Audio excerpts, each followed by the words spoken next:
আমাদের সংস্কৃতি, আমাদের সংস্কার সর্বদা থাকবে আমাদের সাথে। ভারতের মহান গ্রন্থ আর কাব্যের সম্পূর্ণ সংকলন। সাবস্ক্রাইব করুন তিলক।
শ্রীরাম যখন সীতাকে বিবাহ করে অযোধ্যায় এলেন, তখন অযোধ্যাবাসী খুশিতে নেচে উঠল।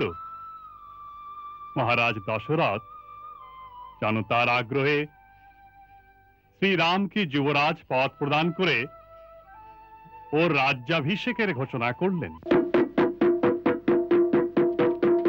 কুলগুরু মহর্ষি বশিষ্ঠের আজ্ঞায় আর সকল প্রজাদের সম্মতিতে মহারাজ দশরথ কাল তার জ্যেষ্ঠ পুত্র শ্রীরামচন্দ্রের রাজ্যাভিষেক করবেন। কাল সূর্যোদয়ের সাথে সাথে রাজকুমার শ্রীরামচন্দ্রকে কুলগুরু বশিষ্ঠ মহাশয় সূর্য বংশের রাজমুকুট পরিয়ে তার রাজ তিলক করবেন। এই শুনে মহারানী কৈকেয়ীর এক কুটিল দাসী মন্থরা কৈকেয়ীর কানে মন্ত্রণা দিল। মহারাজের তো মতিভ্রম হয়েছে, আমার গলা কেটে ফেলে দাও, যাতে তোমার এই দুর্দিন আমার চোখ দেখতে না পায়। চুপ করো, পাগলের মতো বকবক করে যাচ্ছ। ওহো, মনে হচ্ছে লক্ষণ হয়তো কিছু বলেছে, কারণ আমার রাম সে তো কাউকে কখনো কটু কথা বলতেই পারে না। কেন বলবে? সবার সঙ্গে মিষ্টি ব্যবহার করেই তো অযোধ্যার রাজত্ব আত্মসাৎ করে নেবে। রাম বড় ছেলে, সেই রাজা হবে। তাছাড়া সূর্যবংশের রীতিই তো তাই। সেই রীতির পরিণামটা চিন্তা করেছো কখনো? রাজা হবে রাম, আর ভরত হবে দাস, আর তুমি হবে দাসী। তোর তো বুদ্ধি ভ্রষ্ট হয়ে গেছে। বুদ্ধি আমার ভ্রষ্ট হয়েছে না তোমার? রানী, সেদিন ভুলে যাও যখন রাম তোমার আদরের দুলাল ছিল, ভরতকে প্রাণের অধিক প্রিয় ভাই বলে ন্যাকামি করত। এখন ভরতের প্রাণের চিন্তা করো। ভরত রামের পথে কাঁটা, তাকে সরাবার জন্য ঈশ্বর জানে রাম কি ধরনের ষড়যন্ত্র করছে। হে ভগবান, হে প্রভু, আমার ভরতের রক্ষা করো, আমার ভরতের রক্ষা করো প্রভু। এই দুঃখের জন্যই বলছি, আমার কি আছে, তোমার পুত্র রাজা হবে বা কৌশলদার, আমি তো রানী হব না কখনোই। কিন্তু তুমি রাজা সবচেয়ে আদরের রানী বলে ভাবো নিজেকে, তুমি দাসী হয়ে যাবে, আমার মতো দাসী। দাসী? কার এত দুঃসাহস যে আমায় দাসী বানাবে? কার দাসী হব আমি? তোমার সতীনের, সে তোমায় দিয়ে পা ধোয়াবে। দিদি? ওরে আমার অবুঝ রানী, তুমি সতীনের বিষ কি জানো না? সতীন মাটির মানুষ হলেও সে এক বিষাক্ত সাপ ছাড়া আর কিছু নয়।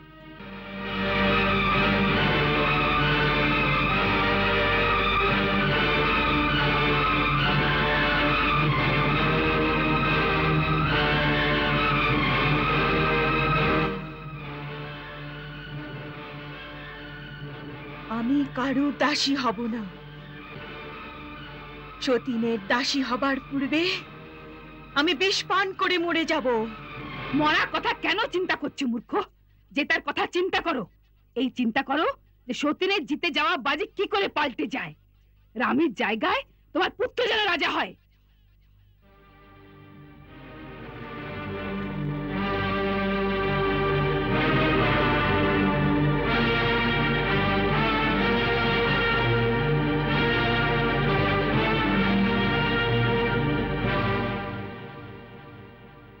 দেবী কইকেয়ী, মন্থরা, মন্থরা। জয় হোক মহারাজ। দেবী কইকেয়ীকে দেখতে পাচ্ছি না, কোথায় তিনি? মহারানী ক্রোধাগারে চলে গেছেন। ক্রোধাগারে?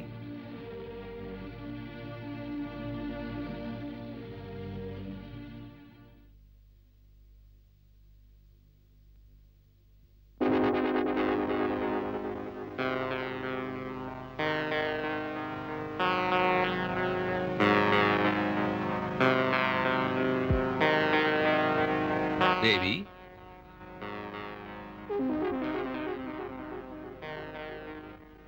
দেবী কইকেয়ী,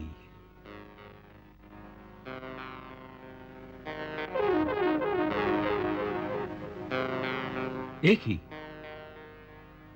এ কি বেশ পরিধান করেছ? বলো, কিছু বলবে তো? বলো। কইকেয়ী, দেখো, আমি তোমার এই নীরবতা সহ্য করতে পারছি না। তুমি তো জানো যে তুমি আমার প্রাণের অধিক প্রিয়। তুমি যা বলো তা করে দেখাতে পারি, যা চাও তোমাকে দিতে পারি। যদি তুমি চাও তো রাজাকে ভিখারি করে দিতে পারি, বা ভিখারিকে রাজা। দেবী, যতক্ষণ চন্দ্র সূর্য আকাশে ঘুরছে, যতক্ষণ সমগ্র পৃথিবী আমার অধিকারে রয়েছে, দ্রাবিড়, সিন্ধু, সৌবীর, সৌরাষ্ট্র, দক্ষিণের প্রদেশ তথা অঙ্গ, বঙ্গ, মগধ, মৎস্য, কাশী আর কৌশল, এই সব দেশে আমার অধিকার আছে। এই এত বড় সাম্রাজ্যে যা সবচেয়ে মূল্যবান বস্তু আছে, চেয়ে নাও, আমি তৎক্ষণাৎ তোমাকে এনে দেব। কিন্তু আমার থেকে মুখ ফিরিয়ে থেকো না। তুমি রুষ্ট হলে আমি জীবিত থাকবো কি করে? দেবী, বলো তোমার কি চাই। আমি তোমায় প্রতিজ্ঞা করছি, যা চাইবে এই মুহূর্তে দেব। দেবেন আর দেবেন, সর্বদা এই বলেছেন আপনি। কখনো কিছু দিয়েছেন? আজ আবার নতুন প্রতিশ্রুতি নিয়ে এসেছেন। এখনো অবধি তো আপনি পুরনো প্রতিশ্রুতিই রাখেননি।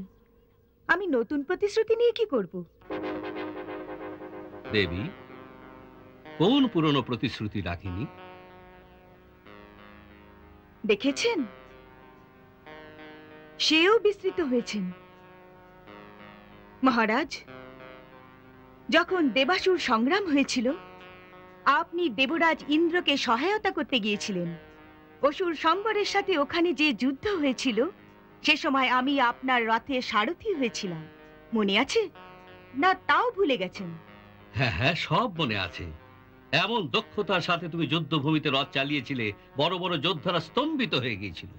আর সেই যুদ্ধে যখন আপনি বর্ষার আঘাতে আহত হয়ে মূর্ছিত হয়ে যান, যদি আমি সেই সময় শত্রুব্যূহের মধ্যে থেকে রথ চালিয়ে চলে না আসতাম, তবে আপনার প্রাণ বাঁচত না।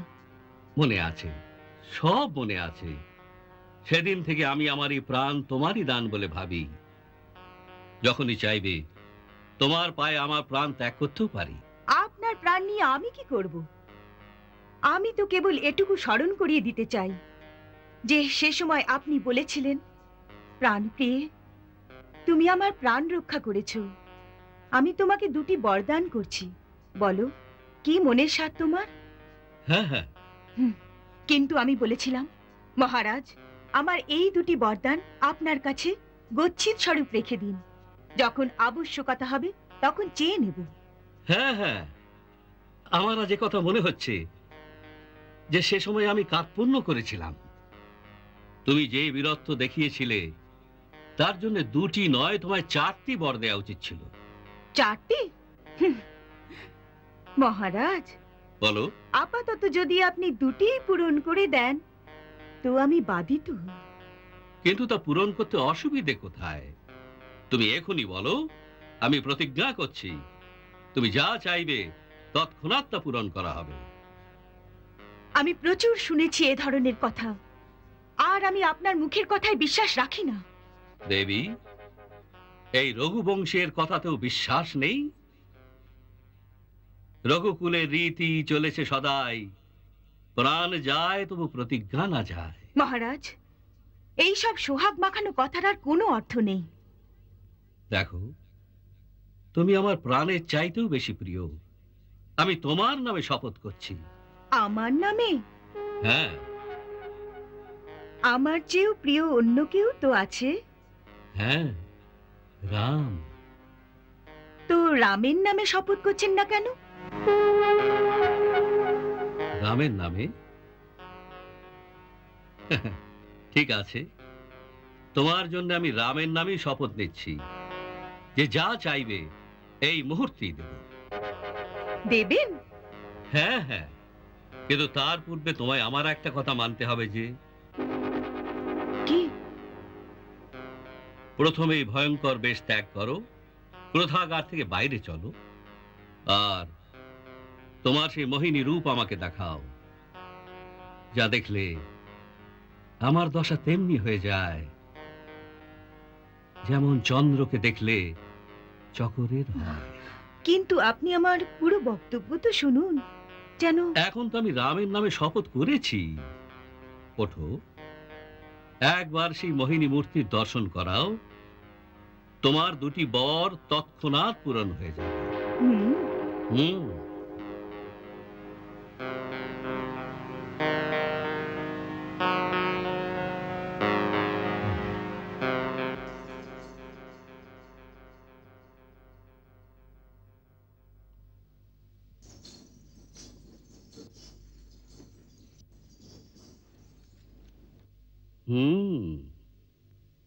এবার মনে হচ্ছে দশরথের হৃদয় আসনে বিরাজমান এক সম্রাজ্ঞী।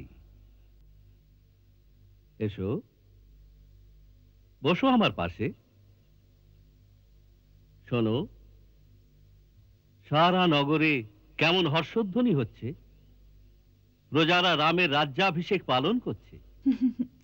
ও তো আমি শুনতেই পাচ্ছি, কিন্তু আপনার অসম্পূর্ণ কাজ তো পূরণ করুন। আপনার সেই দুই বরদান আমায় বলো, বলো কি চাও? আজ আমি রামের নামে তোমাকে সবকিছু উজাড় করে দেব। চাও, যা ইচ্ছা চাও। আমার তো মাত্র আপনার দুটি বরদান চাই। প্রথমে এই চাইবো না ওই চাইবো? যা ইচ্ছা চাও।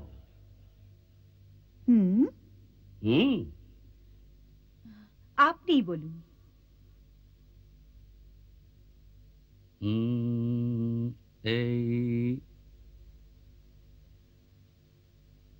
এই বর চাও। চাইবো? হ্যাঁ হ্যাঁ।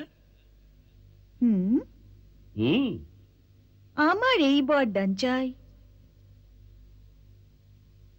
অযোধ্যার রাজত্ব আমার পুত্র ভরত পায়, রাম না পায়।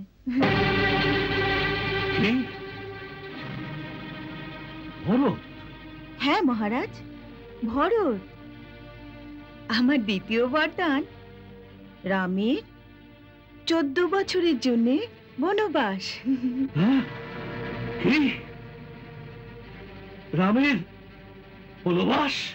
হ্যাঁ মহারাজ, 14 বছর অব্দি রাম তপস্বী নেয় মুনির বেশে বনে থাকবে, ওর কোনো নগরে যাওয়া বর্জিত হবে।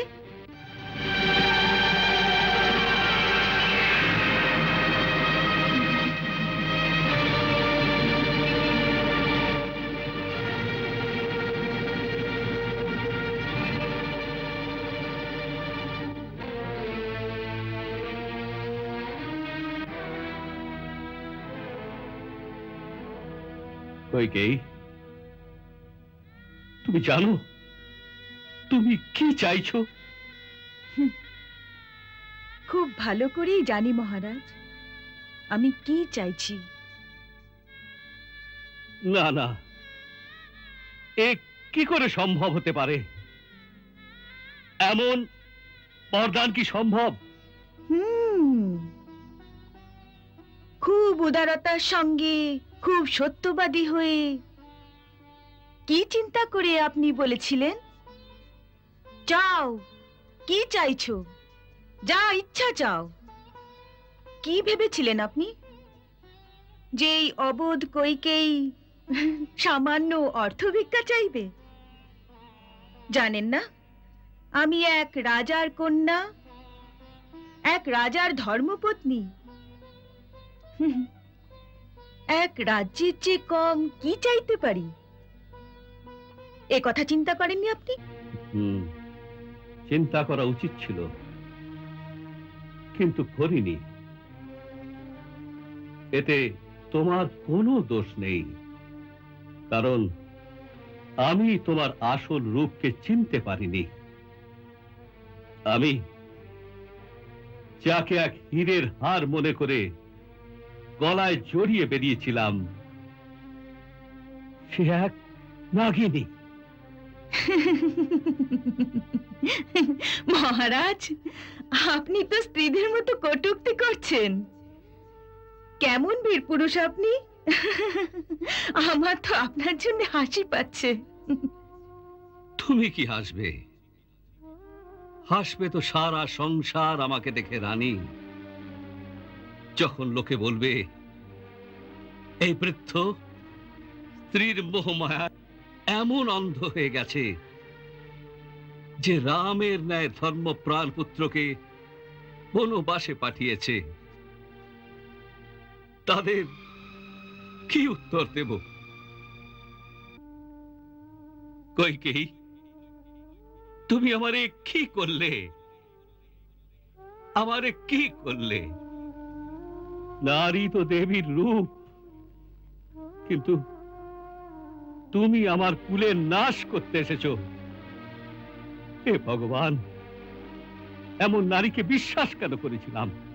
এত দুশ্চিন্তা কেন করছেন মহারাজ? আমি কোনো অন্যায় ভিক্ষা চাইতে আসিনি। ভরত কি আপনার পুত্র নয়? ঠিক আছে, এখন আমার পুরো বিশ্বাস হয়েছে যে আপনি আপনার কথা রাখতে চান না। কান খুলে শুনে নিন, রামের অভিষেকের আগে আপনাকে আমার চিতায় আগুন দিতে হবে। আজ অযোধ্যার রাজোদ্যার দিয়ে হয় রাম বনে যাবে, নয়তো কইকেয়ীর সব দেহ।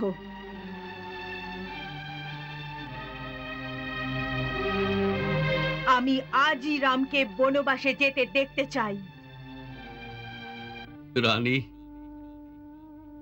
তুমি আমার মস্তক চেয়ে নাও, আমি এখনই তোমার চরণে রেখে দেব।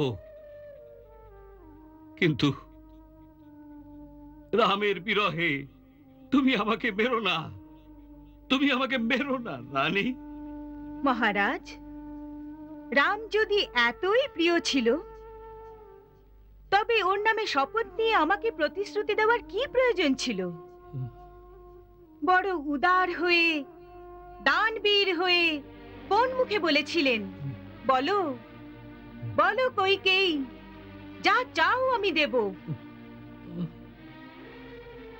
মহারাজ দশরথ, রঘুবংশ শিরোমণি, আপনার তো রঘুবংশের প্রবাদ রয়েছে,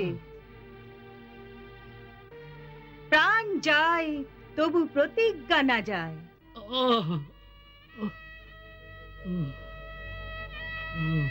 ওসব কি শুধুই ছলনা আর প্রলাপ ছিল?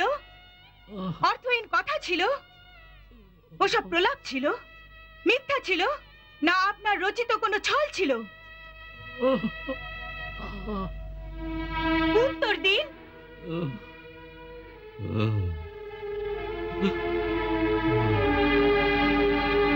হে ভগবান, তুমি আমায় একই কঠোর আঘাত করলে আজ।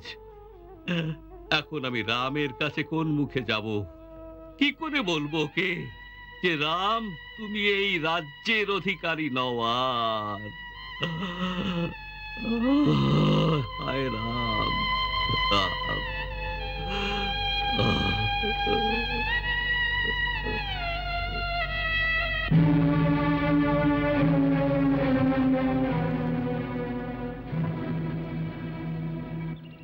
মহারাজ দশরথ যখন স্বয়ং নিজের মুখে রামকে বনবাসে যেতে বলতে পারলেন না, তখন রানী কইকেয়ী মহারাজের তরফ থেকে রামকে প্রাসাদে ডাকলেন।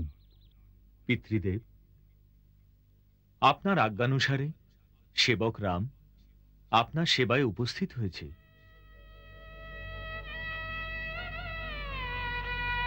রাম,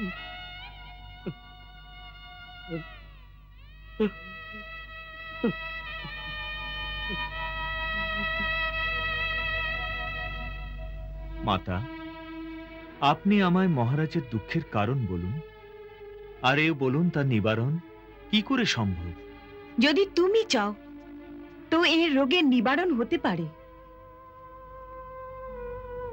মাতা, আপনার এই শঙ্কা কেন হচ্ছে যে আমি পিতার আজ্ঞা পালন করব না? কথাই সেই রকম। মা, যে রামকে বাল্যকাল থেকে আপনি লালন করেছেন, আপনি সেই রামের উপর সন্দেহ করছেন?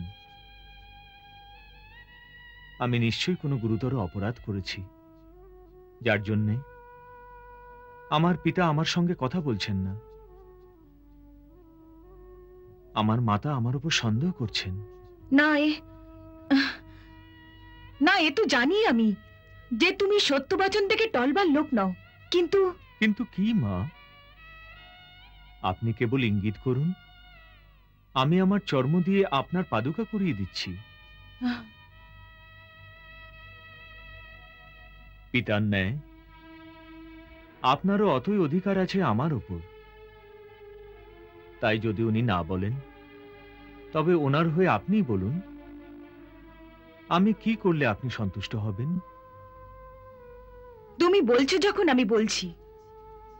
তোমার পিতাশ্রী আমায় 2টি বর দিয়েছিলেন, আর বলেছিলেন যখন ইচ্ছা হয় চেয়ে নিও।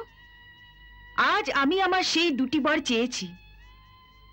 এখন যদি উনি আমার বর স্বীকার করেন, তবে পুত্রের মোহ পথ আগলাচ্ছে। যদি না স্বীকার করেন, তবে তা ধর্ম আর সত্যকে কলঙ্কিত করছে। তাই বেচারা খুব ধর্ম সংকটে পড়ে গেছেন। তোমার সংকোচবশত তোমায় বলতে পারছেন না। সেই 2টি বর কি মাতা? প্রথম এই যে তোমার জায়গায় ভারতের রাজ্যাভিষেক হোক, আর দ্বিতীয় এই যে তুমি মুনি বেশ ধারণ করে 14 বছর অবধি বনে থাকো। বা, এই সামান্য ব্যাপারে এত বিবাদ? ভরতকে রাজ্য দেবার জন্যে আমার কারোর আজ্ঞার আবশ্যকতা নেই। ওর মতো ভাইকে তো আমি রাজ্য স্বয়ং প্রসন্ন হয়ে দিয়ে দেব। আর বনগমন, মনে হচ্ছে আমি খুবই পুণ্য করেছি। যে আপনার আজ্ঞায় আমি সেইখানে যাবার সুযোগ পাচ্ছি যেখানে এমন এমন মহান দৃশ্য আর মুনিদের দর্শন করতে পাব যাদের তেজ তিন লোকে প্রকাশিত করতে পারে। মা, আমার তো সব দিক থেকে কল্যাণ হয়েছে। পিতার আজ্ঞার পালন, মার ইচ্ছার অনুসরণ, ছোট ভাইয়ের রাজ্যাভিষেক আর মুনিদর্শনে আমার কল্যাণ। দাদা, দাদা, যা কিছু শুনছি তা কি সত্যি? কৈকেয়ীর কথায় মহারাজ আপনার কাছ থেকে রাজ্য ছিনিয়ে নিয়েছেন? লক্ষণ, মাতা কৈকেয়ীকে কৈকেয়ী বলতে কবে শিখলে তুমি? আপনি বলুন ওকে মাতা। আমি ওই কুলঘাতিনীকে মাতা বলবো না, আর আমি এই অন্যায় কখনো হতে দেব না। দাদা, আমার এই ধনুক কেবল শোভার বস্তু নয়, আমি এই ধনুক দিয়ে মহারাজের চতুর্গণী সেনার একলা সম্মুখীন হতে পারি। লক্ষণ, মহারাজ কি ভেবেছেন? রাম খুব বিনয়ী, সে নীরবে সব সহ্য করে নেবে। উনি জানেন না যে রামের জন্য প্রাণ দেবার লোক চুপ করে থাকবে না, সমস্ত জনতা বিদ্রোহ করবে। তাছাড়া জনতার কি আবশ্যকতা আছে? ওর এই দাস লক্ষণ একলাই মহারাজ আর তার পুরো সেনার জন্য যথেষ্ট। আর ভরত বুঝুক কত শক্তিশালী এই লক্ষণ। চুপ করো লক্ষণ, অবাঞ্ছিত কথা কেন বলছো? আপনি মধ্যস্থতা করবেন না। অন্যায় সহ্য করা ক্ষত্রিয় ধর্মের কাজ নয়। শত্রু আঘাত আনবে আর ক্ষত্রিয়তা সহ্য করবে, এ তাদের বীরত্বের উপর কালিমা। যে রাজসিংহাসন প্রজাদের সামনে ঘোষণা করে আপনাকে দেওয়া হয়েছে, সেই রাজসিংহাসনে বসার অধিকার কারুর নেই, স্বয়ং মহারাজেরও নেই। দাদা, যদি আপনার এই লক্ষণের মরণ না হয়ে থাকে, তবে ওই সিংহাসনে মহারানী সীতার সঙ্গে আপনি বিরাজ করবেন। মহারাজ দশরথ আর ওর আদরের ভরত দুজনে আপনার সবাই হাত জোর করে দাঁড়াবেন। বাহ বাহ, কি সুন্দর দৃশ্য! পিতা হাত জোর করে সামনে দাঁড়িয়ে, আর পুত্র তার পত্নীর সাথে সিংহাসনে বসে তাকে আজ্ঞা দিচ্ছে। আকাশ থেকে নেমে দেবতারাও আসবেন এই দৃশ্য দেখার জন্যে, যে অযোধ্যায় মানব সভ্যতা কত উন্নতি করেছে। কিন্তু যখন পিতাই তার কর্তব্য ভুলে যান, নিজের ধর্মাত্মা পুত্রকে এক স্ত্রীর কথায়... চুপ করো লক্ষণ, চুপ করো। যদি তোমার এত নীচ বিচার হয়, তবে আমায় দাদা বলে ডেকো না, আর ভবিষ্যতে আমায় তোমার মুখ দেখাবে না। দাদা, এ আপনি কি বলছেন? আমি আপনাকে ছাড়া কি করে বাঁচব? দাদা, আপনি যে আমার ভগবান। আপনার প্রতি কেউ অন্যায় করবে, আপনার উপর কেউ অত্যাচার করতে বলবে, আর আমি নীরব থাকবো? এ কথা তোমাকে কে বলেছে যে আমার প্রতি কোনো অন্যায় হচ্ছে বা আমার উপর কোনো অত্যাচার হচ্ছে? যে কথা তুমি এখন বললে, অত্যাচার তো সেটাই যা তুমি তোমার জ্যেষ্ঠ ভ্রাতার প্রতি করছো আর তোমার পিতার প্রতি করছো। পিতার প্রতি? হ্যাঁ, পিতার প্রতি। ওর বেদনা বুঝতে পারছো না? জানো তুমি ওর সমস্যা কি? জানো তুমি ওর মতো শূরবীর পুরুষ এ সময় কি ধর্ম সংকটে আছেন? যে স্ত্রীর মোহে পড়বে তার এই দশাই হবে। ওর সংকট স্ত্রী মোহের জন্য নয়, ওর সংকট হলো ধর্ম। হ্যাঁ, ধর্ম। আজ এক সত্যবাদী রাজার ধর্ম এক পিতার ধর্মের সম্মুখীন হয়েছে। তিনি সত্য পালন করবেন না পিতার ধর্ম দেখবেন? এই সমস্যাই ওর দুঃখের কারণ। একজন রাজা কাউকে প্রতিশ্রুতি দিয়েছিলেন যে যা চাইবে তাই দেব, আর প্রার্থনাকারী সেই প্রার্থনা করেছে যার জন্য রাজাকে তার সত্যনিষ্ঠ পুত্রকে পরিত্যাগ করতে হচ্ছে। যদি তিনি প্রতিজ্ঞা ভঙ্গ করেন, তবে শুধু নিজের সুখই নষ্ট করবেন না, বরং সম্পূর্ণ কুলের কীর্তিকে কলঙ্কিত করবেন। আর যদি তিনি প্রতিজ্ঞা রাখেন, তবে সেই পুত্র যার বিরহে তিনি জীবিতই থাকবেন না, তাকে বনের কণ্টকময় পথে ঠেলে দেবেন 14 বছরের জন্য।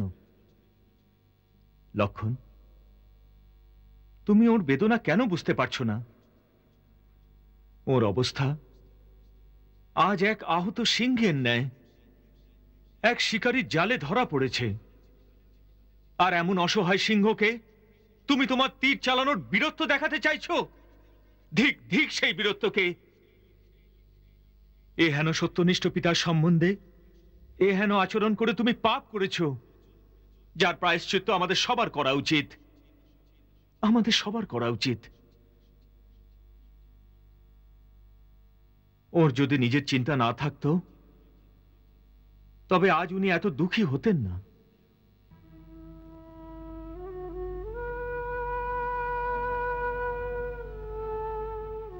আজ যখন আমি ওকে এত অসহায় অবস্থায় দেখলাম, তখন আমি একথা অনুধাবন করলাম যে আমারই জন্যে আমার বীর, মহান আর ধর্মপ্রাণ পিতা এত দুঃখী।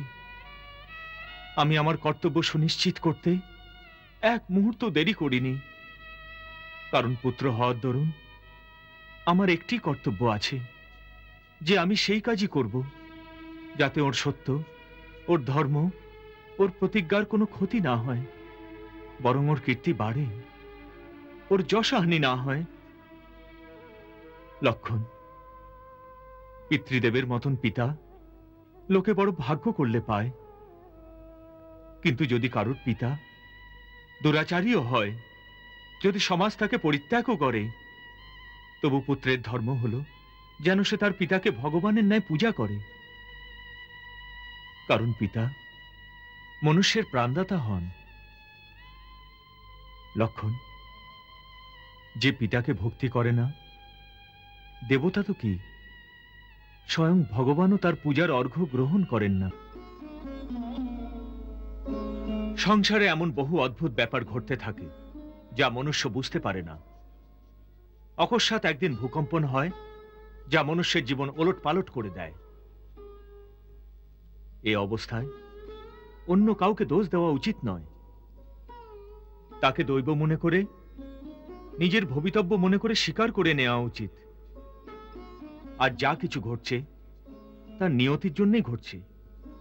সেই অমোঘ নিয়তি যা মাতা কৈকেয়ীর ন্যায় সতী সাধ্বী আর পুণ্যশীলা স্ত্রীকে এহেন বুদ্ধি দিয়েছে। এটাই নিয়তি হলেই আমি নিয়তির কাছে হাঁটতে চাই না। বীরত্বের পরীক্ষা এহেন আপদকালেই হয়। আপদকাল এলে কেবলমাত্র বীরত্বের পরীক্ষাই হয় না, মনুষ্যের ধর্মের পরীক্ষাও হয়। যখন শ্রীরামচন্দ্র পিতার প্রতিজ্ঞা পালনের জন্য বনবাসে যাওয়ার সিদ্ধান্ত নিলেন, তখন পতিব্রতা সীতা দেবীও তার পতিকে অনুসরণ করে তার সাথে বনে যাওয়ার জন্য তৈরি হলেন। লক্ষণও শ্রীরামকে ছাড়া অযোধ্যায় থাকতে রাজি হলেন না, আর তিনজন গৈরিক বস্ত্র ধারণ করে রাজপ্রাসাদ থেকে বনের পথে চললেন। সহন কেউ করে কেমনে এমন আঘাত অশেষ, পিতারি আদেশে পুত্র ধরে যোগীর বেশ।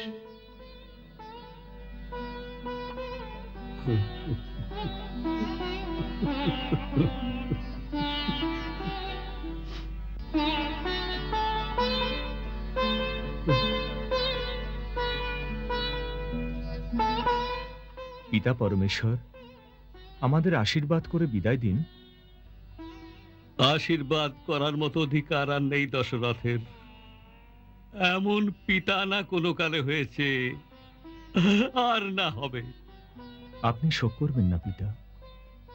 আপনার ন্যায় আদর্শ রাজা আর ধর্মপালক পিতার জন্য আমরা গর্বিত থাকব।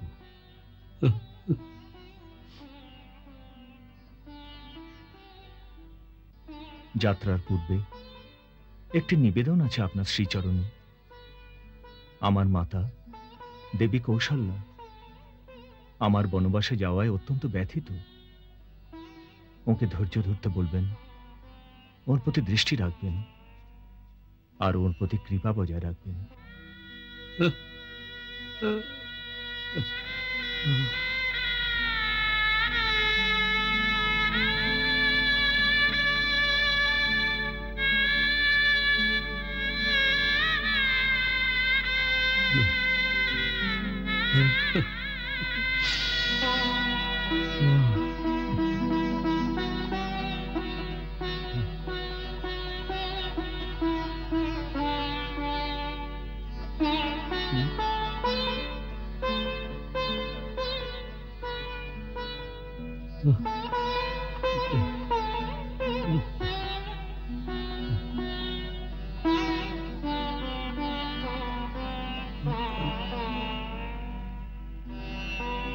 এসো।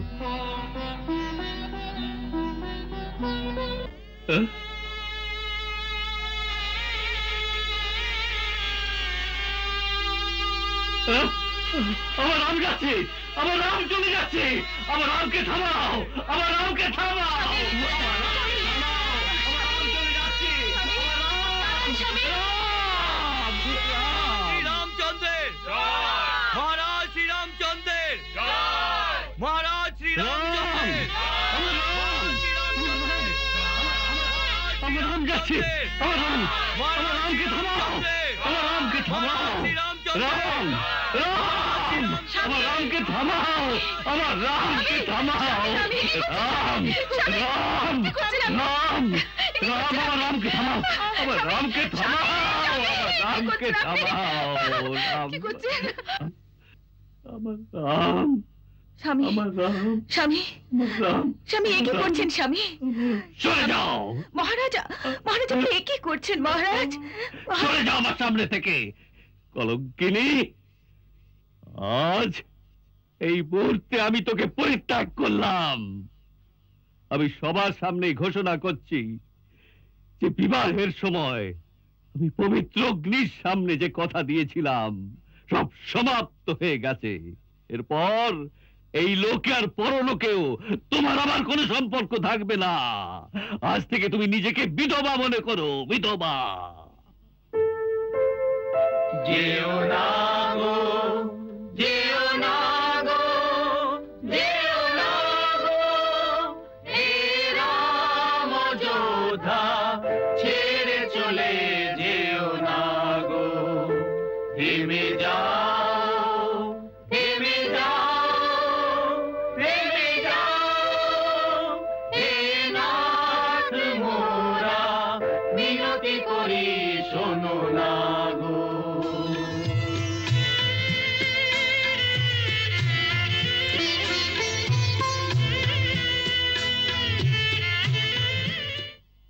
শ্রীরাম অযোধ্যা থেকে রওনা হয়ে তার অন্তরঙ্গ সখা নিশাত রাজের সাথে প্রথমে গঙ্গা পার হল।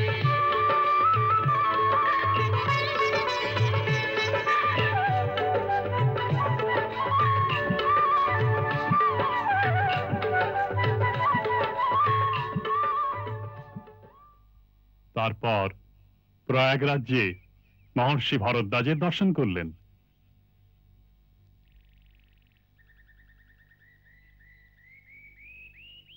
অতঃপর যমুনা নদী পার হবার সময় উনি তার সখা নিষাদ রাজকেও ত্যাগ করলেন।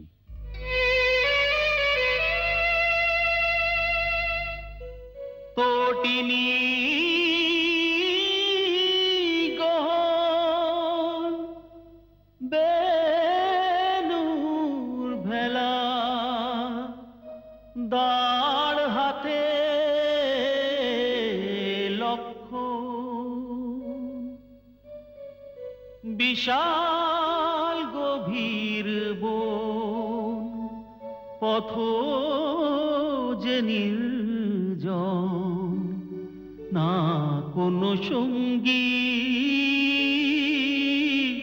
উদাস মন সবার পরমিতা রাম লক্ষণ সীতা চলেন যে বনবাসে সবার পরমিতা রাম লক্ষণ সীতা চলেন যে বনবাসে।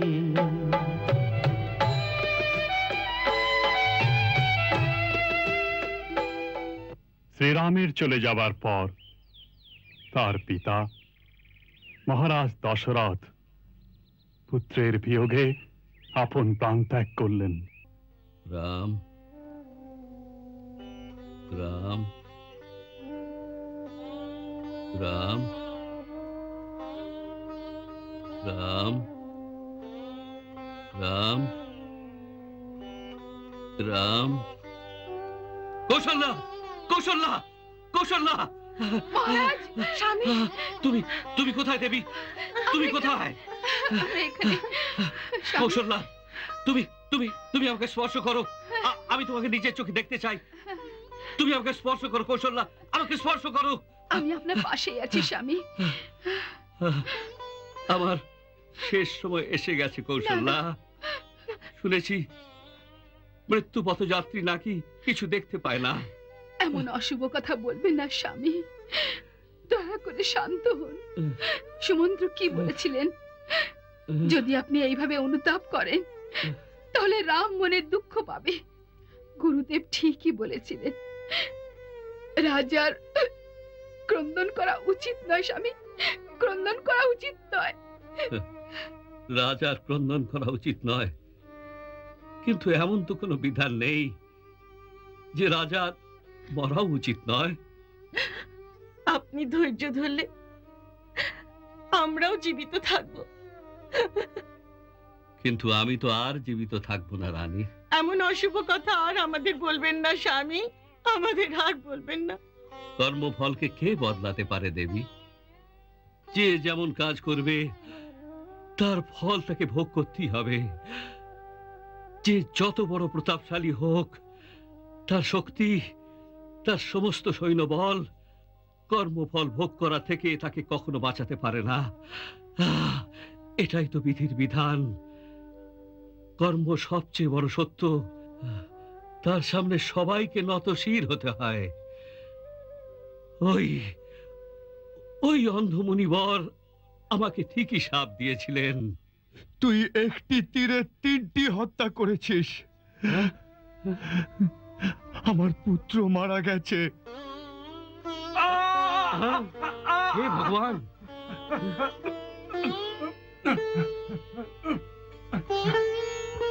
আমার পত্নী মারা গেছে।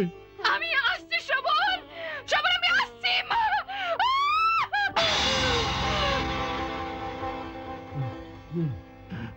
এখন আমি একা জীবিত থেকে কি করব? তাই আমিও যাচ্ছি। রাজা দশরথ, আমি তোকে অভিশাপ দিলাম। পুত্র বিয়োগে আহত পিতার আত্মা তোকে অভিশাপ দিচ্ছে। যেভাবে পুত্র বিয়োগের শোকে জর্জরিত হয়ে আমি মারা যাচ্ছি, তুইও পুত্র বিয়োগেই মরবি। আমার মতো পুত্র বিয়োগের শোকে জর্জরিত হয়ে মরবি। আমার মতো পুত্র বিয়োগের শোকে জর্জরিত হয়ে মরবি।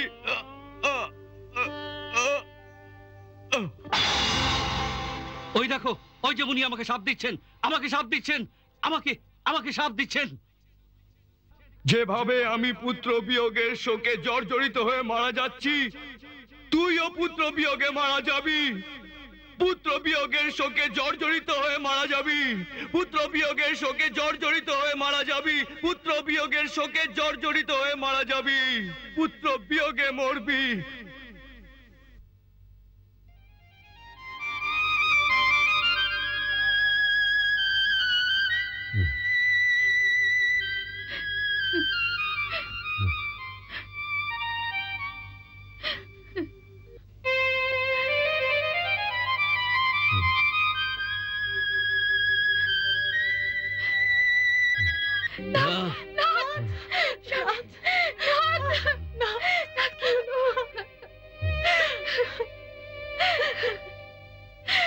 স্বামী, স্বামী কিছু বলুন স্বামী, কিছু বলুন। রাম রাম রাম ডাকে রাম রে, রাম রাম করি নাম, দেহ ত্যাগ করি দশরথ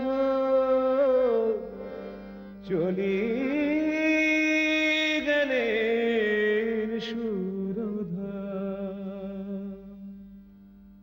রাম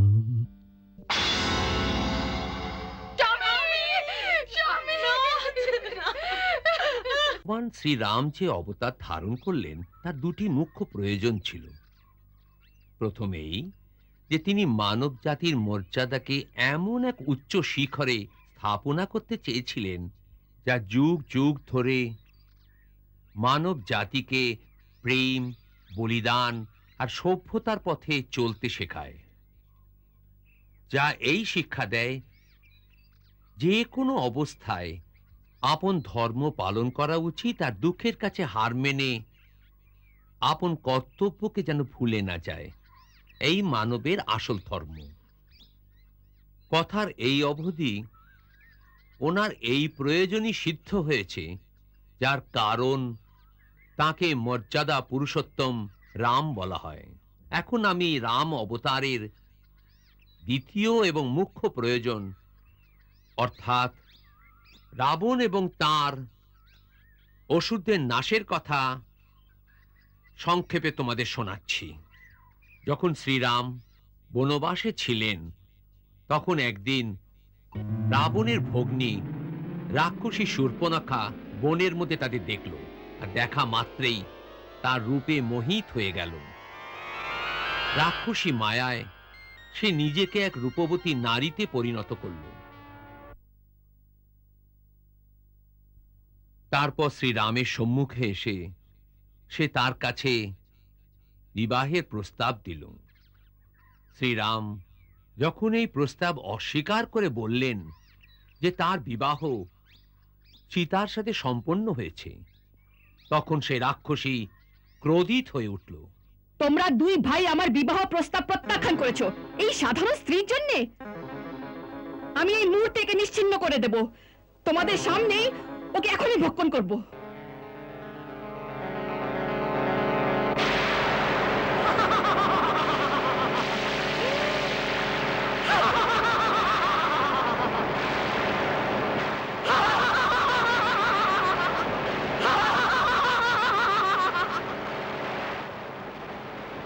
লক্ষণ, এই কোমল কামিনীকে চিবিয়ে খাবো আমি, তখন তো তুমি আমাকে বিবাহ করবে।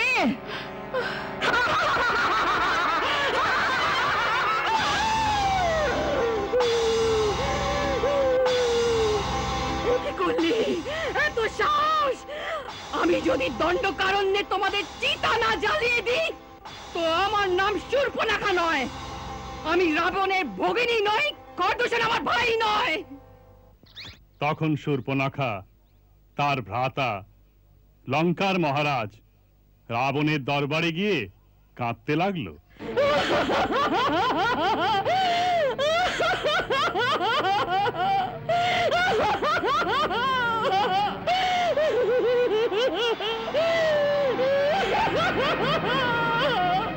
তোমার নাসিকায় এই আঘাত কিসে? এই আঘাত নয়, তলোয়ার দ্বারা প্রহার করা হয়েছে। কে সেই মানব যে আপন মৃত্যুকে আহ্বান করেছে আমাদের অপমান করে? ইন্দ্র, কুবের, যম আর স্বয়ং বিষ্ণু নিশ্চিন্তে নিদ্রা যেতে পারেন না। যে রাবণ কালেরও কাল, অগ্নিকেও ভস্ম করতে পারে, মৃত্যুকেও মৃত্যুদণ্ড দেওয়ার শক্তি রাখে, তার রাস্তা অবরোধ করার সাহস কার হতে পারে? আর কি করে হয়? আপন ভগিনীর অপমানের প্রতিশোধ নেওয়ার জন্য রাবণ সীতাকে হরণ করবার সংকল্প করলেন। সে এক মায়াবী রাক্ষস মারিচকে সোনার হরিণ রূপে পঞ্চবটিতে পাঠালেন।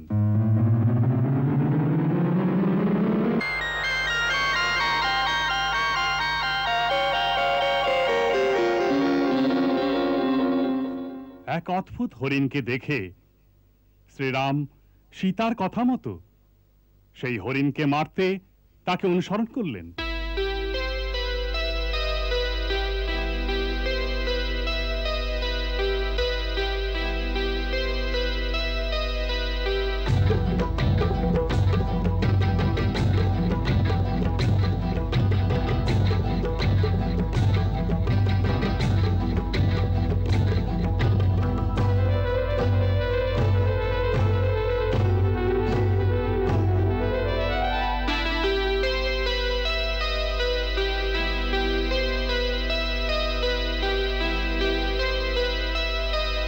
অবসরে রাবণ সীতার কাছে ভিক্ষা চাইতে এলেন আর ছলনা করে তাকে অপহরণ করলেন।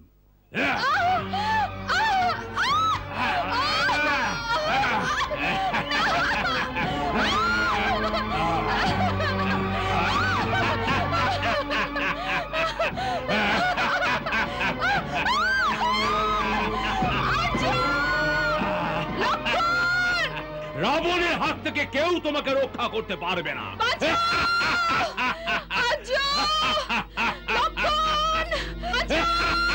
থামো থামো রাবণ থামো।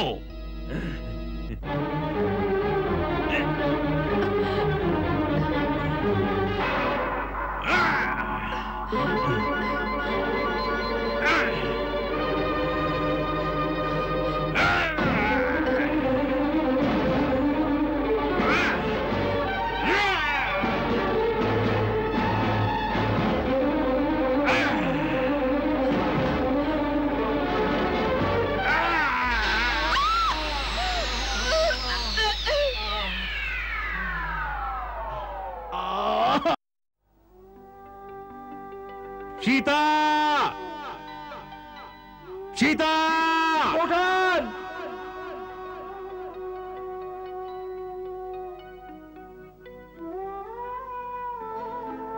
সীতা,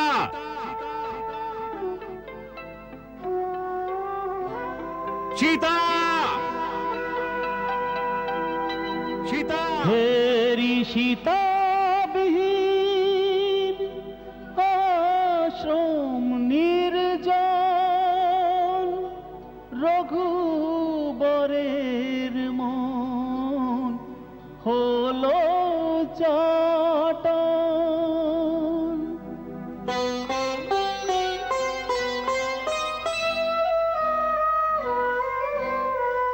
বিরহ ব্যথায় যে ব্যথিত হৃদয়ে বনে বনে ফেরেন যে রাম, বনে বনে ফেরেন যে রাম। আপন সীতারি প্রাণ প্রিয়ারি অন্বেষণে চলেন রাম। বিরহ ব্যথা যে ব্যথিত হৃদয়ে বনে বনে ফেরেন যে রাম, বনে বনে ফেরেন যে রাম।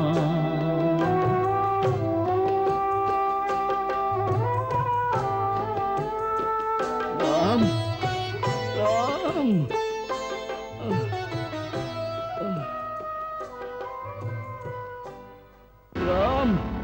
রাম। জটায়ু, রাম, রাম। তাতো, রাম, তাতো, তাতো, তাতো আপনার এ দশা কি করলো? কোন পাপী আপনাকে আঘাত করেছে? তুমি তুমি এসেছো রাম। আমি আমি তোমারই প্রতীক্ষায় প্রাণ ত্যাগ করতে পারিনি রাম। আমি আমি তোমায় সীতার সন্ধান দিতে চেয়েছিলাম রাম। সীতা? সীতার সন্ধান? কোথায় সীতা? ও ও ওকে অপহরণ করেছে। কি অপহরণ করেছে? ওকে পাপী রাবণ নিজের রথে তুলে আকাশ পথে নিয়ে গেছে রাম। আকাশ পথে? রাবণ? রাক্ষস রাজ রাবণ। তা তো কোন দিকে নিয়ে গেছে? দক্ষিণ দিকে রাম। দক্ষিণ দিকে? তখন শ্রীরাম আর লক্ষণ দক্ষিণ দিকে চলতে চলতে ঋষ্যমুখ পর্বতে এসে পৌঁছলেন।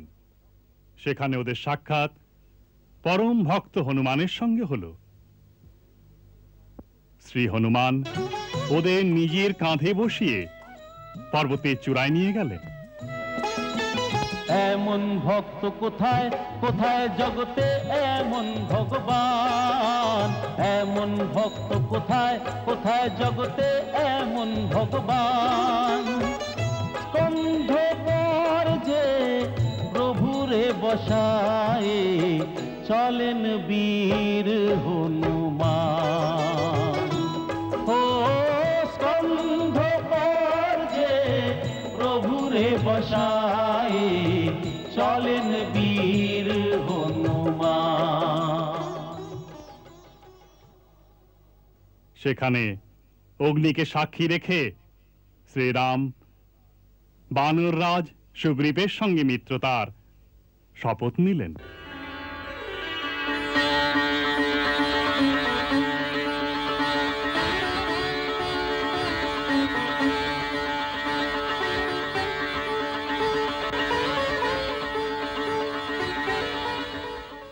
তারপর শ্রী হনুমানকে সীতার খোঁজে লঙ্কায় পাঠানো। সমুদ্র পারে শ্রী হনুমান শূর্ষা নামক রাক্ষসীর সামনে এসে পড়লেন।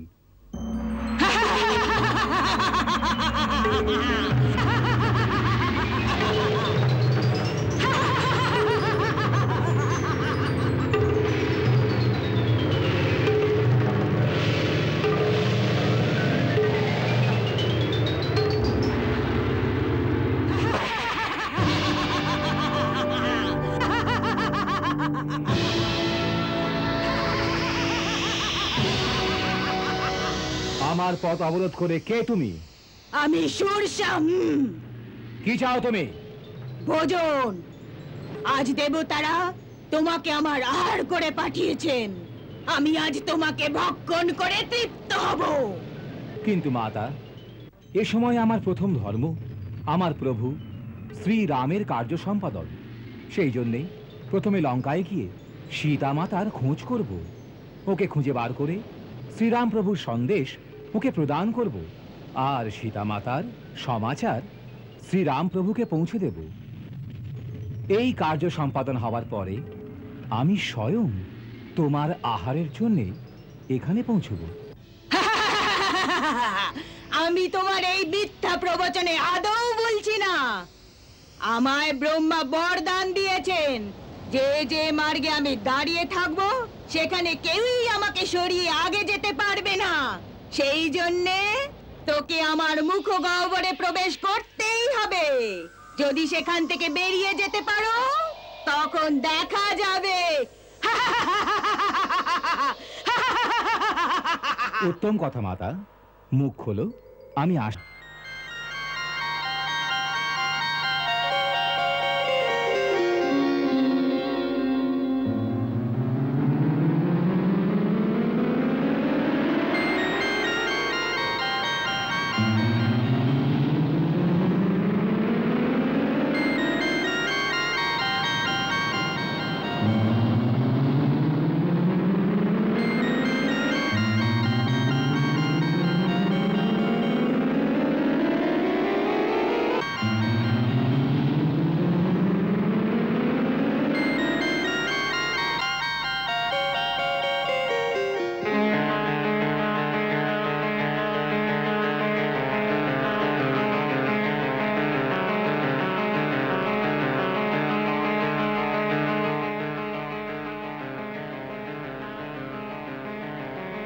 দেখো মাতা, আমি ব্রহ্মার বরদান মিথ্যে হতে দিইনি।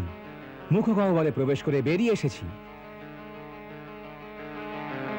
তোমার শত সহস্র কল্যাণ হোক পুত্র। আমি বাস্তবেই নাগমাতা। আমায় দেবতারা তোমার পরাক্রম আর বিবেকের পরীক্ষা নেওয়ার জন্যই পাঠিয়েছিলেন।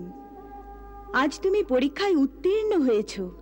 যাও বৎস, তোমার সকল কার্য সিদ্ধ হবে। প্রণাম মাতা।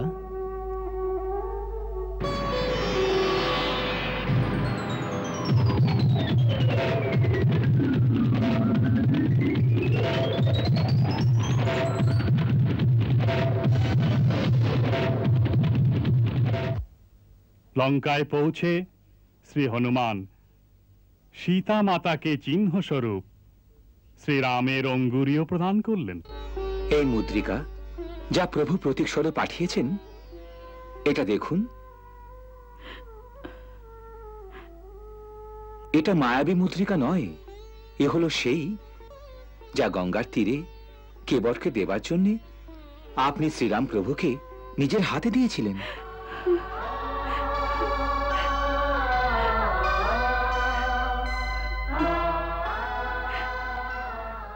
সেই মুহূর্তে রাবণের পুত্র মেঘনাদ উপস্থিত হয়ে শ্রী হনুমানকে আক্রমণ করল।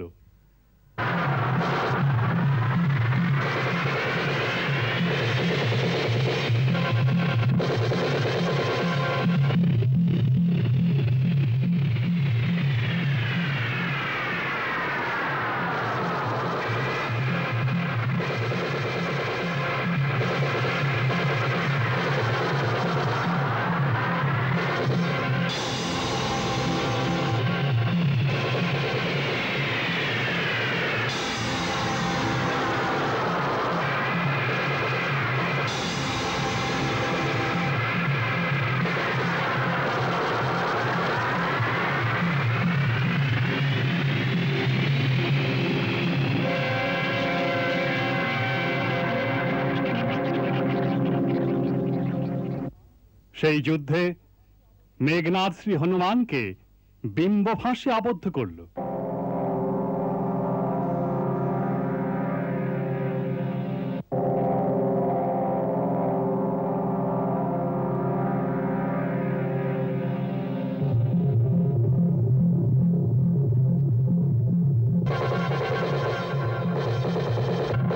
মহাবীর যে সসম্মানে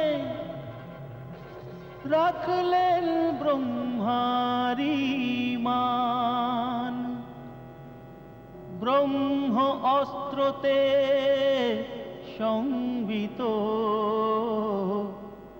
স্বয়ং বীর হনুমান।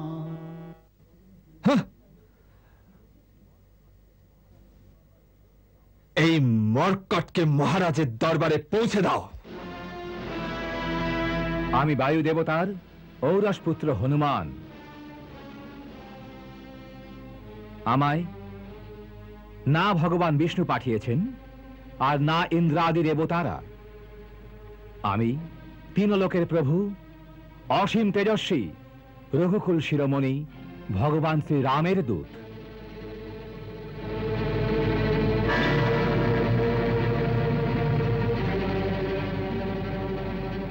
যার ভার্যা সীতা মাতাকে তুমি ছল করে হরণ করেছ, আমি সেই সীতা মাতার সন্ধানে আর তোমার খোঁজে যোজন সমুদ্র পার হয়ে এসেছি। আমি তো এই দেখার লালসায় এসেছি যে মহর্ষি পুরস্ত, যার যশ নির্মল চন্দ্রমার ন্যায়, তাঁরই বংশে তাঁরই কীর্তিকে কলঙ্কিত করবার জন্যে এমন কোন মূর্খ আছে যে শ্রীরামের বৈরী হওয়ার সাহস রাখে? যার রঘুনাথের শক্তির না ধারণা আছে না ভয়। তুই এক তুচ্ছ মানবের শক্তি নিয়ে রাবণকে ভয় দেখাস? রাবণ, যাকে ব্রহ্মা আর স্বয়ং ভগবান মহাদেব শক্তি প্রদান করেছেন। যদি আমি ভগবান শিব হতাম তবে এই সময় তোমায় এই উপদেশ দিতাম যে বৎস, আমার শক্তি আর আমার অনুকম্পার দুরুপযোগ করো না। তুমি ধর্মপূর্বক তপস্যার দ্বারা যে শক্তি আমার কাছ থেকে পেয়েছ তার প্রয়োগ বিনম্রতাপূর্বক ধর্মের কাজেই করো। যদি সেই কারণে তোমার মনে পাপ, অহংকার আর অধর্মকে প্রাধান্য দাও, তবে তার একটাই পরিণাম হবে বিনাশ, সমূলে বিনাশ।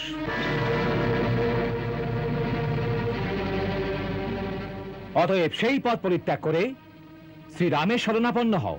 চপল বানর, এ ভগবান শিবের বাক্য নয়, এ তোর ভ্রমিত বুদ্ধির প্রলাপ। বানরদের কাছে তাদের পুচ্ছ অতিশয় প্রিয় হয়, সেটাই ওদের ভূষণ। অতএব ওর পুচ্ছ জ্বালিয়ে দাও।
লঙ্কায় আগুন লাগাবার পরে শ্রী হনুমান ভগবান রামের কাছে ফিরে এলেন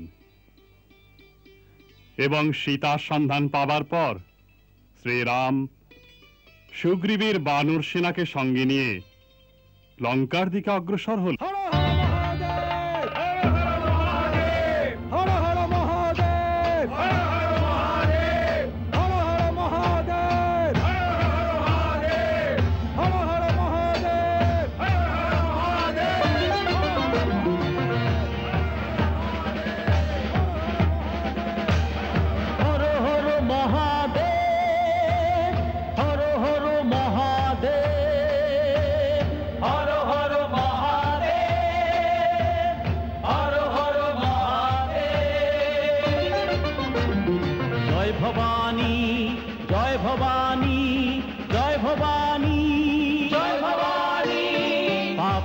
করিতে নাশ ধর্ম করিতে প্রকাশ, পাপীরে করিতে নাশ ধর্ম করিতে প্রকাশ।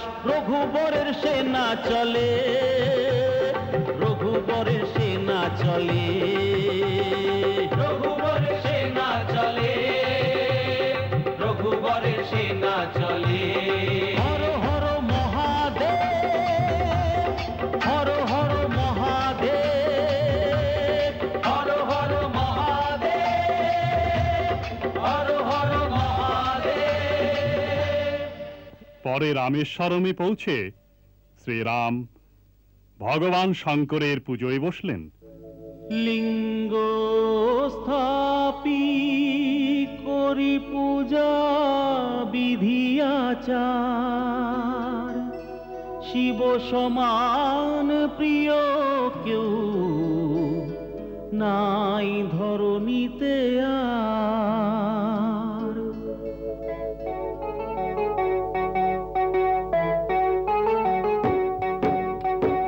শিব ত্রাহি মাম ভক্ত কহেন, সোনার স্বপনে প্রভু সদাই রহেন।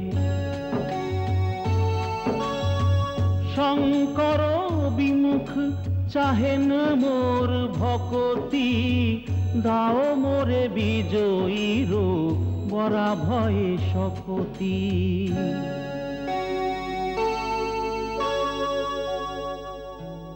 তৎপশ্চাৎ শ্রীরাম নল নীলের সহায়তায় লঙ্কা পর্যন্ত সমুদ্র পথে এক সেতু বানালেন।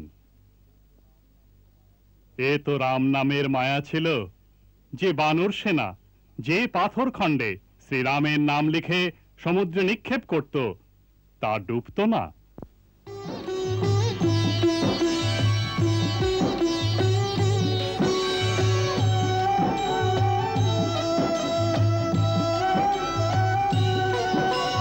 রাম নাম যে পান করে, রাম নাম যে পান করে, সে চলার পথ যে খুঁজে পায়। যার পরে কৃপা রামের হয়, সেই পাথর যে ভেসে যায়। যার পরে কৃপা রামের হয়, সেই পাথর যে ভেসে যায়।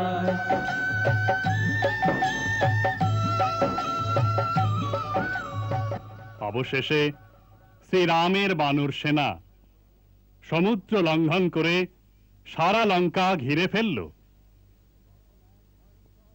তখন এক ভয়ঙ্কর যুদ্ধ হল, যাতে রাবণের সমস্ত যোদ্ধা এক এক করে নিহত হল।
শেষে ওর পরম তেজস্বী ভাই কুম্ভকর্ণ যুদ্ধভূমিতে নিহত হল।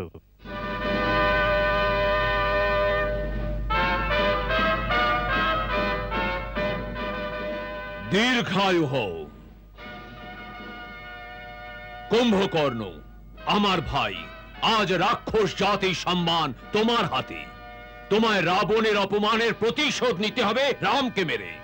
ভ্রাতা, আমায় আজ্ঞা দিন আর আশীর্বাদ দিন যেন আমার দরুন আপনার গৌরব আরো বাড়ে। যাও।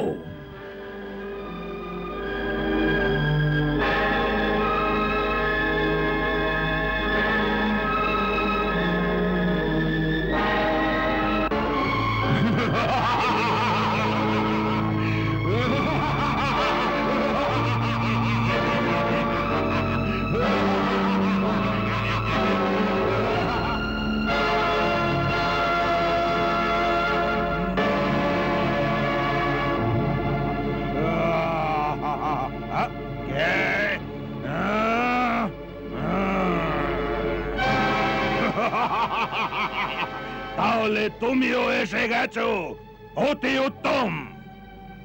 আমি কেবল তোমারই প্রতীক্ষায় ছিলাম।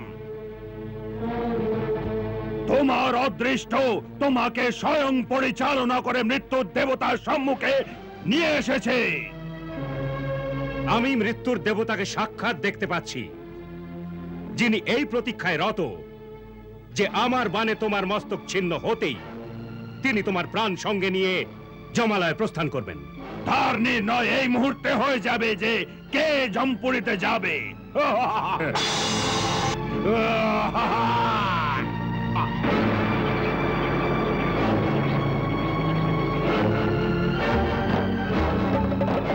চলে তীর গদা আর কুড়াল, প্রভু চালান ভিন্দি পাল, প্রভু চালান ভিন্দি পাল। পাথর বৃক্ষের বৃষ্টি প্রহারে চারিদিকে উথাল পাথাল, চারিদিকে উথাল পাথাল। অটল অনড় দাঁড়ায় রনে, অটল অনড় দাঁড়ায় রনে, যেন মাঝে গিরিরাজ বিশাল। কুম্ভকর্ণ শিবের ত্রিশূলে করেন সব উথাল পাথাল, কুম্ভকর্ণ শিবের ত্রিশূলে করেন সব উথাল পাথাল। একে একে মহাবলী যোদ্ধা,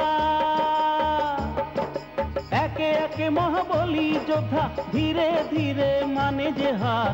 যখন চাহেন খেলা করেন, যখন চাহেন তখন করেন সংহার, যখন চাহেন খেলা করেন, যখন চাহেন তখন করেন সংহার।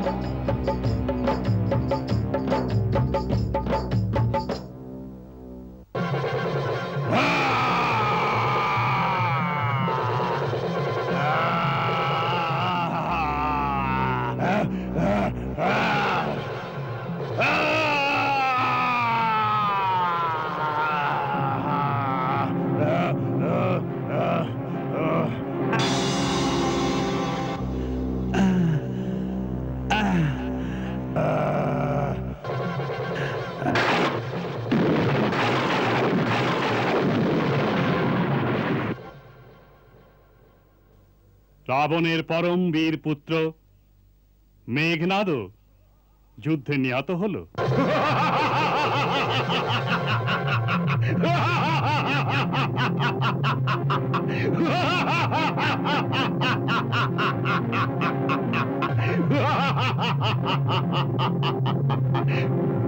লক্ষণ, আজকে যুদ্ধ তোমার আমার অন্তিম যুদ্ধ হবে। আজ হয় তুমি বেঁচে থাকবে, না হয় আমি বেঁচে থাকবো, কিন্তু ইতিহাস ইন্দ্রজিৎকে বিস্মৃত হবে না। কারণ যুদ্ধক্ষেত্রে ভগবান এলেও সে জানবে যে ইন্দ্রজিৎ কখনো পিছু না হটে তেমনই আক্রমণ করেছে যেমন শত্রুর ওপর করা উচিত।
যদি আমি শ্রীরামের অনন্য সেবক হই, তবে তোমায় শ্রীরামের শপথ যে তুমি মেঘনাথের মস্তক ছেদন করে তবেই এসো। লক্ষণ, যদি শ্রীরামের শপথই তোমার কাছে বড় হয়, তবে ইন্দ্রজিতের কাছেও সবচেয়ে বড় হলো তার দেশ।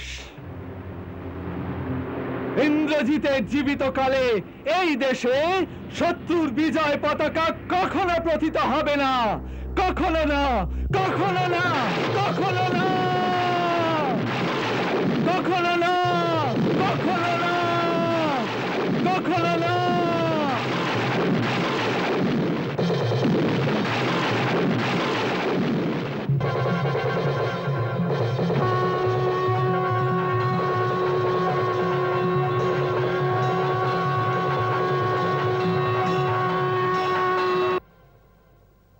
যখন রাবণের সব পুত্র আর ভাই মারা গেলেন, তখন শ্রীরাম আর রাবণের মধ্যে অন্তিম যুদ্ধ হল। অবশেষে এক ভীষণ যুদ্ধের পরে মহাপরাক্রমী রাবণ ভগবান রামের হাতে নিহত হলেন। রাবণ ভগবান রামের হাতে নিহত হলেন।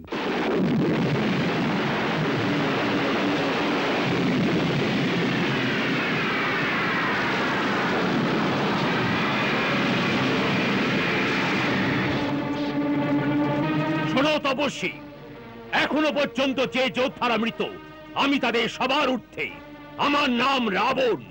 তিনও লোক যার জয়গান করে থাকে, লোকপাল ও যার বন্দী। তুমি খরদূষণ আর বিরাটকে মেরেছ, কুম্ভকর্ণ আর মেঘনাথকে মেরেছ। আজ আমি তাদের সকলের প্রতিশোধ দেব। যদি তুমি রণভূমি ছেড়ে পলায়ন না করো, তবে আমি আজ সবকিছুর প্রতিহিংসা মেটাবো। এ কথা ভুলো না যে আজ রাবণ তোমার সম্মুখে। রাবণ!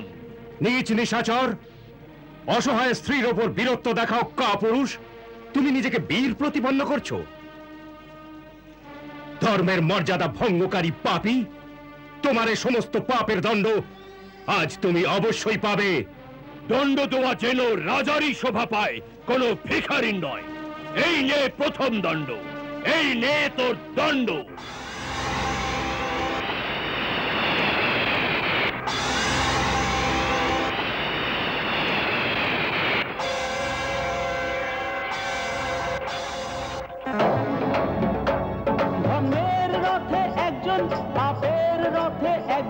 দুই মহারথী, দুই মহাবলী, সংগ্রামের দুই মুখে অন্তিম চরণের যুদ্ধে রাবণ রাম সম্মুখে।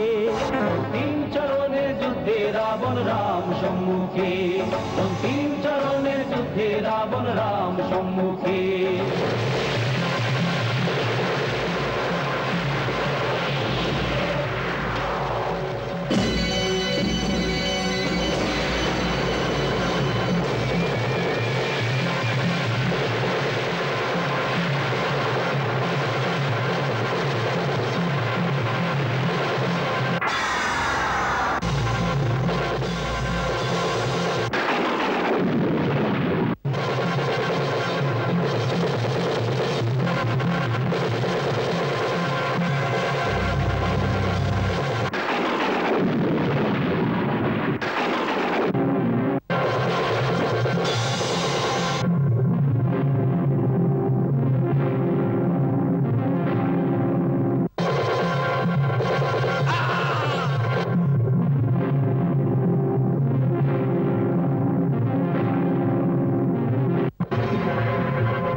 বছরে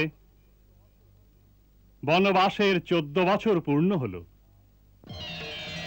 আর শ্রীরাম রাবণের পুষ্পক রথে উপবিষ্ট হয়ে আকাশ পথে অযোধ্যায় পৌঁছলেন।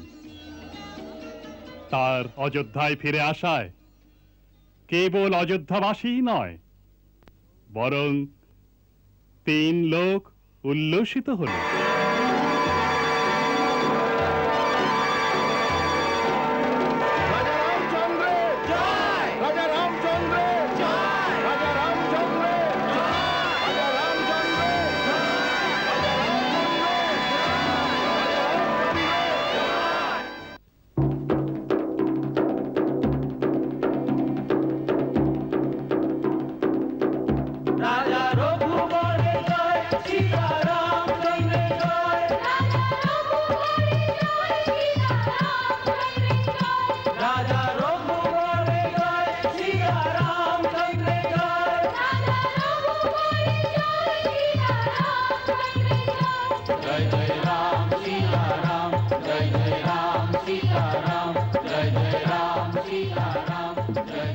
তার রাজ্যাভিষেকের সময় সকল দেবতারা ধরিত্রী পর এসে তার স্তুতি করতে লাগলেন।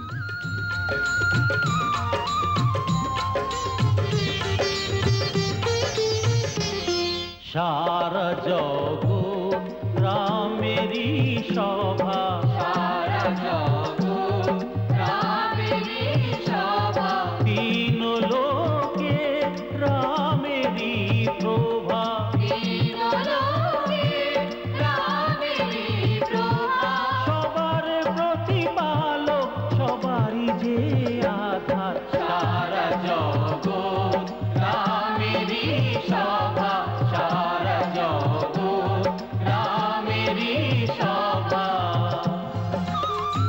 এই আখ্যানের সাথেই ত্রেতা যুগের অবতার্থের কথা সম্পূর্ণ হল। আমি আমার গুরুর শ্রীমুখ থেকে যা শ্রবণ করেছি যে দাপর যুগেও ভগবান অবতার নিয়ে আসবেন, কিন্তু তা কি রূপে হবে কারোরই জানা নেই। হতে পারে যে আমাদের জীবনেও প্রভুর অবতার আবির্ভূত হয়, তবে প্রভুর যা ইচ্ছা। পরিশেষে আমার কাছে শুধু কয়েকটি গুপ্তবিদ্যা সঞ্চিত আছে, যেমন সুখ সমুদ্র দ্বারা যাত্রা করা ইত্যাদি। যার শিক্ষা শুরু হবে আগামীকাল।